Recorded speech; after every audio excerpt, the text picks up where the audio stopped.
Yes,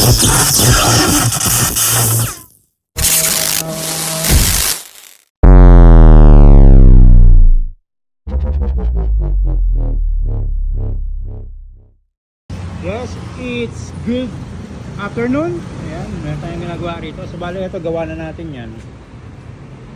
Refresh lang ang ginawa dyan. So stock head lang to. Para tayo ng valve spring na. Ayan, ano yan, CRP Germany na yung nakakabit na yan. Pinilitan na natin. Then lilinisin na lang yan kasi may mga dumi-dumi pa. Then yung piston lilinis na rin. Ayun. Sa block niya, ayan o. Nesmaki no tama. Then ito, pagkalinis na itong piston na to, papalitan na natin ang tawag ito, ring. Yan, pati throttle body niya, lilinisin na yan. So bali stock lang ginamit natin dyan, basic na basic lang to. So lilinisin na natin lahat yan, nalagyan ng bagong ring, bagong base gasket, bagong head gasket. Then kakabit na rin natin. So naka-ECU pala to, di ko alam.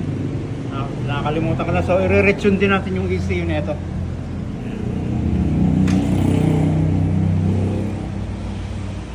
Okay, nakabitan natin lahat, okay na. Double check lang sa dito, mga tornilyo. Ito, wala pa. So na-torque na natin tong apat. So, bali ito gawa ko para ito sa kabilang shop.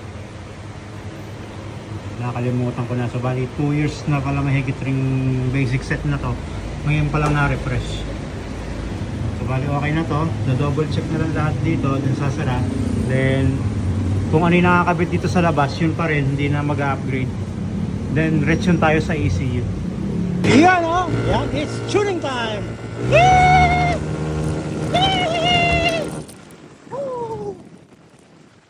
It's mahangin. Yan o.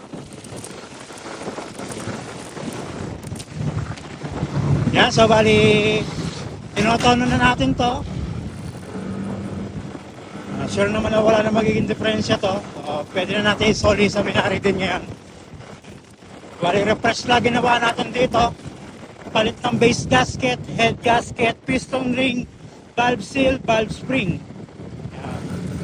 Then linis head, chamber, then linis piston.